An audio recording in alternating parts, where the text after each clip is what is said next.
My dog presses only single words. When will she say sentences? How long? How do you teach it? Did you start with 1 or 2 buttons at a time like Fluent Pet recommends, or did you put down more at a time?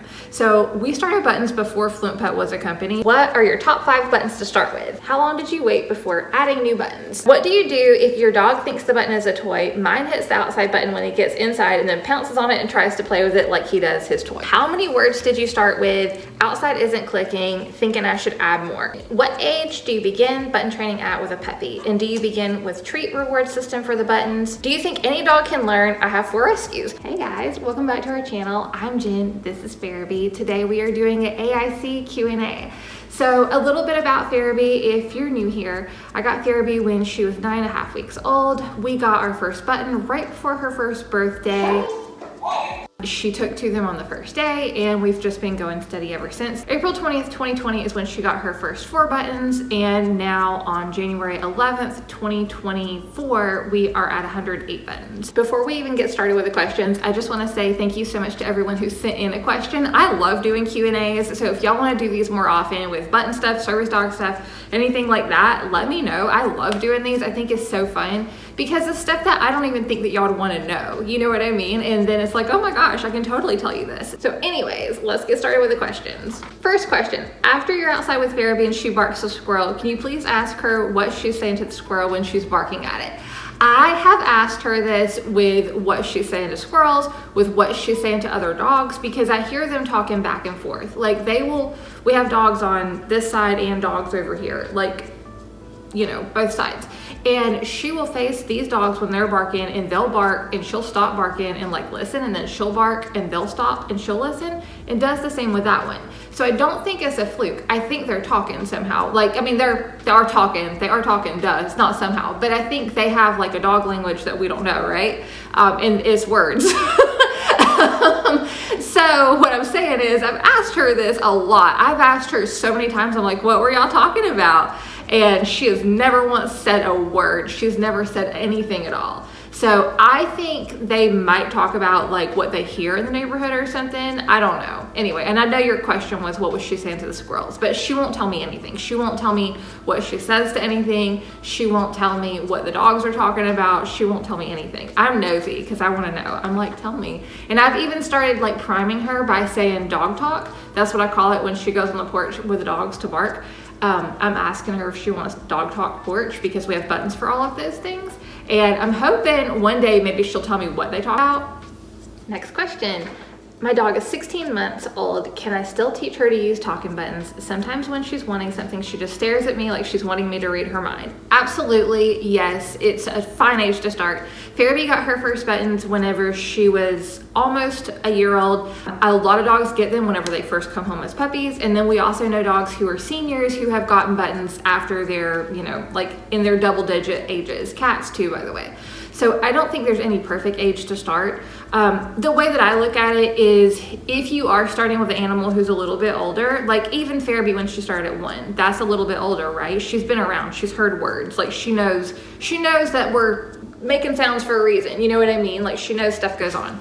So I truly think that did help her. Farabee started pressing her first day, and I really think the reason that she was able to do that is because she knew words. Like she already knew, like I had already talked to her, you know what I mean? Like she already knew what walk was and what play was, and you know, all the words that I added for her. So it was very easy for her to, you know, make the switch from just hearing it to, oh wait, I can press it now. So I don't think age is a big deal as far as them communicating. The staring at you like they want you to read their mind thing, Farabee does that, but usually now what it is she wants me to come over here for her to say something. And I know what you're talking about though, because I didn't have buttons till Farabee. All of my other dogs did that, where they just look at you like you're, you know, like you know what I'm saying, right? And like they're not saying anything and you don't know. So yeah, I mean, that's still gonna happen some, because you're not gonna have all the buttons for every single word. And the buttons will help her to lead you to the right thing though. So it should cut down on some of that like expecting you to read her mind thing. Next question. Did you start with 1 or 2 buttons at a time like Fluent Pet recommends, or did you put down more at a time? So we started buttons before Fluent Pet was a company, so we didn't have any guidance. I put down 4 buttons because that's what I felt like was a fine amount. We had 4 buttons to start with, so I put down all 4. And I think that worked out fine. I think now the going recommendation is like 2 to 5, I think, somewhere in there. I personally feel like 4 was a really good amount for us. I think that worked out great. It gave us enough variety for her to have a reason to go over there and press multiple times a day. It wasn't just like 1 or 2 things that she's only gonna say, you know, like 1 or 2 times a day. So I think that really helped because she did have more of a variety at the beginning. So yeah, we didn't know about, well, Fluent Pet wasn't a company for us to know about, but we just kind of did our own thing. So yeah, 4 is what we added. How long did you wait before adding new buttons? So we waited maybe like 3 months, I guess, and then we added a few buttons. We added 4 more buttons. And honestly, I didn't start this with the intention of adding a lot of buttons. I really started this with the intention of just adding a few things for her to ask for. I never planned on having 108 buttons. Like I genuinely thought we were gonna have probably like 4 to 10 buttons forever. Like I didn't ever plan to have this many. So it was a really slow start for us because I didn't plan that. Like I didn't want that. I don't think that has been really conveyed. I didn't really see the value in them having each individual word on each individual button. So at first, also the other thing, no one asked this, but the other thing is whenever we first did buttons, I added sentences on buttons. I didn't just add 1 word because, like I said, my intention was not to have the whole entire freaking dictionary on my floor. My intention was to have just ways for her to ask for stuff, and that was it. And then as we got going, I was like, oh my gosh, this is, you know, it would be more valuable if they were broke down into actual words so she could say different stuff. And so that was kind of why we had a slow start. But once we got going from maybe like March of 2021 through probably like that following like 16 months, we added a ton. That's where the majority of our buttons came from, was that like little probably 14 months chunk right after I decided to break everything down. Yeah, because that's when the growth happened. So I think if I had been more like thinking of it the way that I think of it now, I think we would have had more buttons sooner. Also, I think it's really important to say there is no right amount of buttons. If you want to stop at like 4 buttons, that is absolutely fine. There is no reason for you to have to feel like you have to have 100 buttons on your floor. Like if you think letting your dog have a way to ask for a few things that's important to you, that's fine. They don't have to go have a full-blown conversation. That's completely valid too. I feel like I shared Farabee's word list not too long ago, and somebody said something that kind of led me to feel like that they felt like maybe they were behind or something. And there is no, first off, this is so new that we don't even know what normal is, right? Like we don't know what the average is for people adding. But the other thing is, it's up to you. It's what you want to make of it. And it doesn't make you a shitty dog parent or cat parent if you only want to have like, number one, if you don't have buttons at all, of course, that's fine. But if you only want to have like 4, 5, 6 buttons for them just to ask for the basics, that's still better than the majority of animals have. And that's still a way for them to advocate and ask for things. So don't feel like you have to get in this and have this. Obviously you can, and this is really fun. And it's really fun whenever it gets to this level. That's what we did. That's the amount of buttons we had. That's how we grew them. But don't feel like you have to like stay on a certain path because there isn't one. Another question is, since Farabee started with learning resources buttons, did I find that she was more eager to press the Fluent Pet buttons whenever we got them? And to be honest, I don't really remember if she was or not. I think that we were both really excited because it was a new button and it was a new size and it was different and it presses really easy. So I think we were excited, both of us, to like touch them and stuff in general, but I don't know that she was more excited when she got those than she was when she got her learning resources buttons in general. I think she likes to press stuff, so it was a fun new thing. I don't think it necessarily helped or hurt her communication by switching buttons though. So that's really important to know. I don't think it did anything other than, for me, it made it easier because I can understand the sound on the Fluent Pet buttons better. The Fluent Pet buttons press easier, so you don't have as much of the plastic sound, if that makes sense. And so I think that made it easier for me, but I don't know that it really mattered to her as much as it did me. Next question. What age do you begin button training at with a puppy? And do you begin with treat reward system for the buttons? I did not do treats for buttons. What I did was I taught her she already knew how to press. And so this is what you're gonna do with any dog. You're gonna make sure they know how to touch something. So I'll put a little clip in of Farabee doing this for you. Touch. Good girl, yes. Good girl, yes. Good girl, yay. Yes. Good girl. Good girl. So what age? Any age is fine. Literally any age at all. If you have a puppy, it's great because they're learning stuff and puppies like to learn. Or kitten too, by the way. Whenever I'm saying puppy, this can be kitten too. Any age is fine, but the main thing you want to do is make sure they know how to touch something. You can use a reward to teach them touch because that's like easy, but I wouldn't necessarily show them touch with a button at first if you're going to use rewards, because you don't want to send mixed signals of touching the button gets you a treat and not what the button says. You know what I mean? So I would start with, you can start with a bell, you can touch with a piece of paper, a toy, anything at all. And then you can reward for that. And then whenever you're doing the button, then the button is then gonna become the reward, the thing that's on the button, you know what I mean? So if it says go outside, that's the reward, is to go outside. By the way, I do have a button training book. It's a quick start guide, and I'll link that for y'all, but it goes over all of the best practices as far as how to get them started, how to make sure they know how to press, positive things that you can do around it, different words. I will link that for you.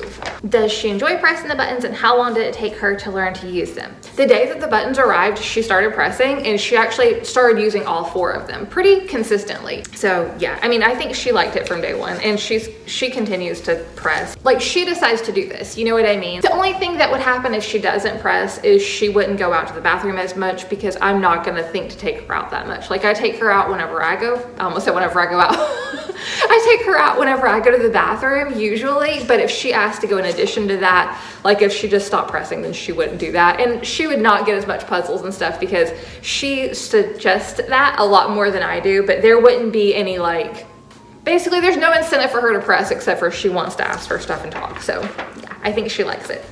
What do you do if your dog thinks the button is a toy? Mine hits the outside button when he gets inside and then pounces on it and tries to play with it like he does his toy. I know exactly what I would do. I would add a play button if you have that. If you have whatever motion they're doing. So if they're doing zoomies whenever you come in, or playing a certain way and you call it a thing, like if you tell him that that's pounce, you know, pounce play or whatever, then maybe add a button that says that, and then maybe do the play somewhere else, you know what I mean? So I would just record a button that said whatever you call that play that he's doing, and then he can press that button and then y'all can go play elsewhere, like away from the buttons, you know what I mean? And he may just want to go over there and talk about it a lot. So Farabee does that sometimes. She'll be playing and she'll run over and press play whatever we're doing, like play ball or play Scooby, and it's like just hilarious because we are playing, like we are already in the thick of it, you know, and she just decides she's going to go over and say it. So he probably just wants to talk. He's probably just excited. So I would just add a play button, or if you call that type of play a specific thing, that's what I would do. If you've already tried that and it didn't work for some reason, then I think I would just try to redirect and play somewhere else. Anyway, I would press play. If you already have tried this and he's not pressing play, he's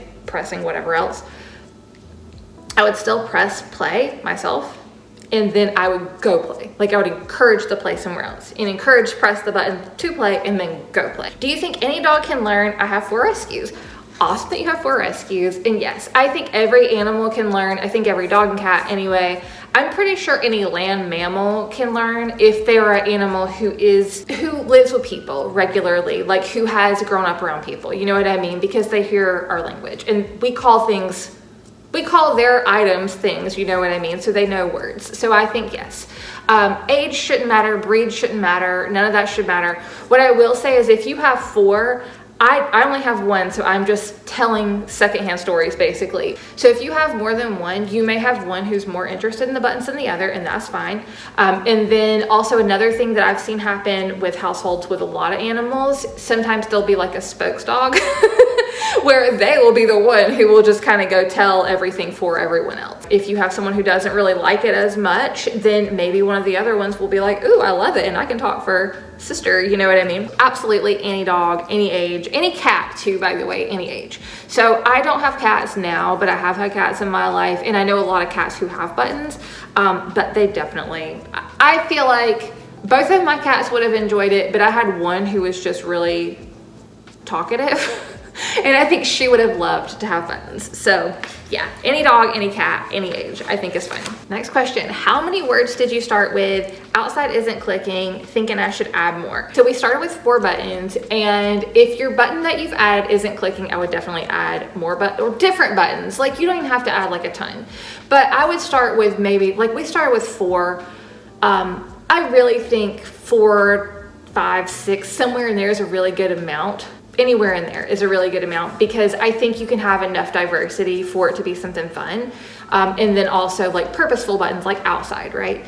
So I would add a fun button. If you only have 1 button and it's outside, I would add something that you think that they would want that's not outside. So if you let them do puzzles or enrichment stuff like Snoop, Kong, stuff like that, depending on what you call that, if you have one big word that you say for that, like if puzzle means all of those things, then I would maybe add a puzzle button, just because that's something they're gonna want, and you can put their meal in there. Like it's not gonna be anything, it's not gonna make them gain weight or be unhealthy, you know what I'm saying?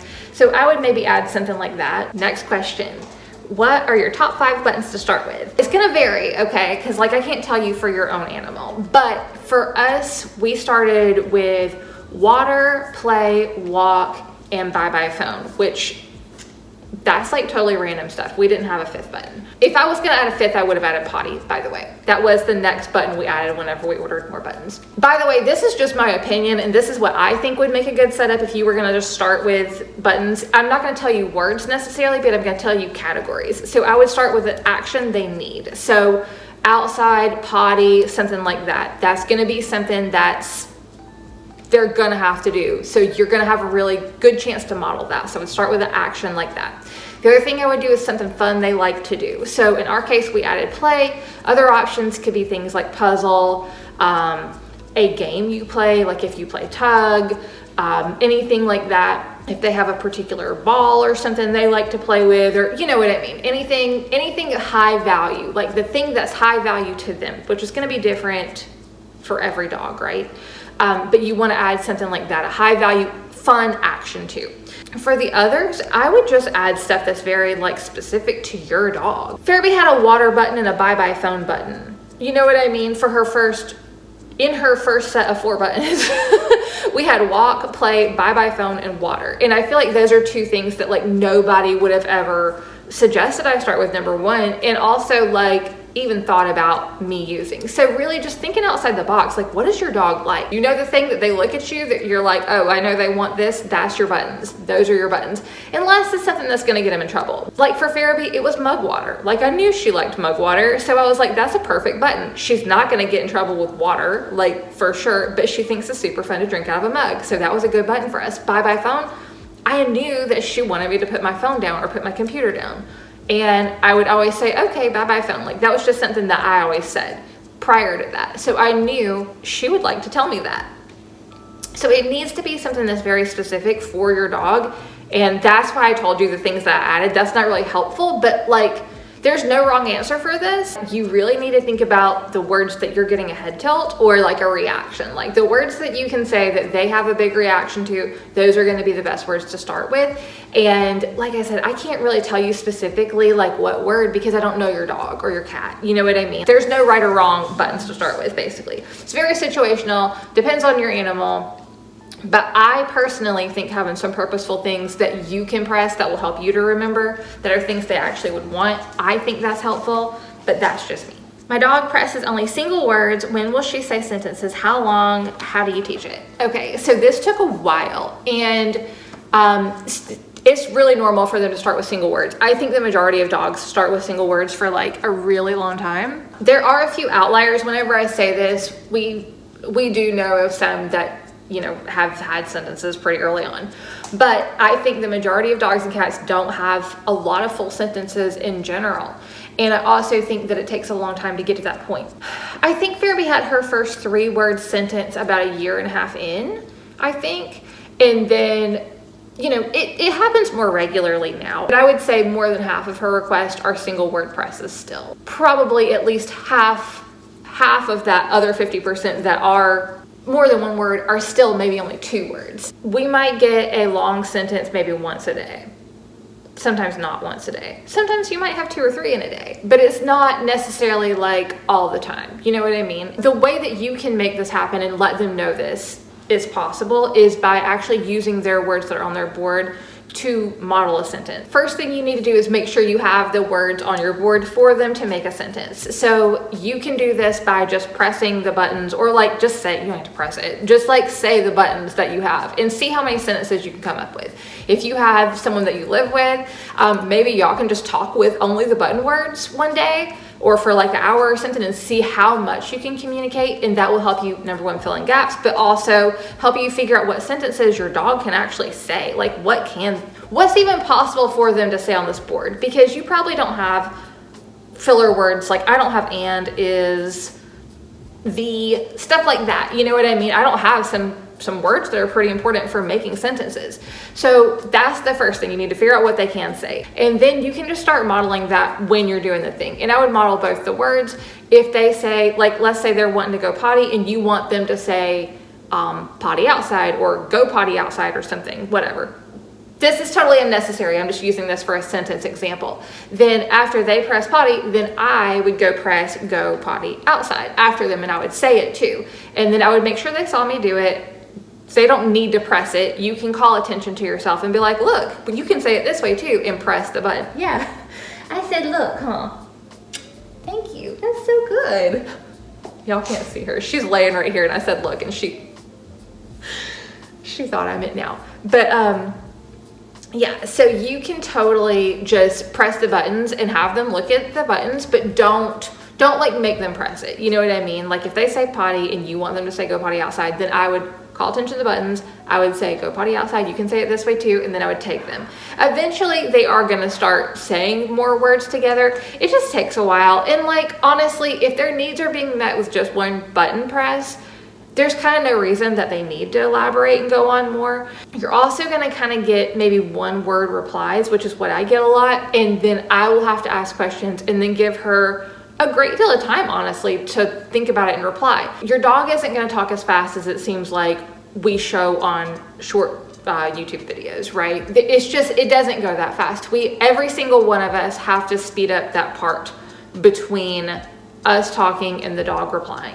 So, and maybe not every single clip, but I would say the majority. And this is just something we do to make it more time friendly for the viewer. Like y'all don't want to sit there for 40 seconds and wait for our dog to say the next thing. So in real life though, whenever you're doing this, there is a time, like there's some time, a lot of times between the time that your dog will say the first word and maybe the second word. This part is super hard for me, but if you can possibly be quiet after they say the first word and just stand there, and you can acknowledge that they've said something. You can, if you have a place you stand, like I have a place I stand, I'm like pointing, I'm like, I have a place to stand right there. But if you have a place that your dog expects you to be whenever you're talking, you can go to that place, then you can nod and acknowledge that they've said something, but try not to say anything for just a few seconds. This is gonna set them up to feel like they have room to say more, number one. And then the other thing, you can of course ask them questions and try to get them to do a follow-up answer. If you have yes and no, you can ask a clarifying question and then try to get them to say yes or no. So that is still, it's not a sentence, it's not multiple words, it's still part of a conversation. So the thing is, all of that is still gonna lead to them putting more words together and realizing that this can go further than just a single press, right? Like we can stand here and talk longer. I don't know if that exactly answered your question. To be honest, there are some dogs who don't like to have multiple presses. Like they just don't see a need, and that's fine, that's totally fine. But if you are wanting to encourage those longer conversations, I would definitely, like I said, even now before they're pressing more than one button, I would kind of give them a little bit of space after to think and complete their thought. It's extremely hard, and I struggle with this a lot. What I do is I count in my head. If that helps you, I try to count in my head, and like that way I try to count and just count for a second and like give her a second to say something. And then also while you're counting in your head and you're like acknowledging them with your body language, you can also look at their face and kind of decide, you know, are they thinking? Are they looking at me for an answer? You can tell if the wheels are turning, if they're trying to think about something else. So just look out for those things. But even whenever you're outside and stuff, if you are wanting your dog to talk about they want Sniffy outside, whenever you're outside, you can be saying, we Sniffy outside, we Sniffy outside now. Whenever you come in, you can say, we went Sniffy. You know what I mean? Like you talking to them and using words that they have on their board, that is what's going to build sentences more so than you trying to come up with sentences that you want them to say, if that makes sense. Because they're going to hear words that they have access to in real life scenarios, in, you know, like whenever stuff's actually happening. So I think that's the biggest thing, is just keeping that line of communication open and using words that they have on their board whenever you are out and experiencing things, because they're going to have a better chance of retaining that information. She needs something. I need to trim her nails. I really enjoyed doing this Q&A. Yeah, you can go on the porch here. I hope this was helpful for y'all. I hope y'all enjoyed this. Thank you so much for sending in your questions. I really enjoyed doing this. If y'all are interested in doing this again, let me know, because I really enjoyed doing this. I have a lot of fun answering questions and stuff. I think it's so much fun. I will link our quick start button guide below for y'all. This is the thing that I wish I had this whenever I started teaching her buttons. It's everything that I wish that I knew, and it's everything that like I have answered repetitively over and over and over and over throughout the last 4 years too. It's all of the information that you would need to really like get started and have success. So I will link that below for y'all. Thanks so much for hanging out with us today, and thanks for submitting your questions. Hope you have an awesome week, and we will see you soon. Bye.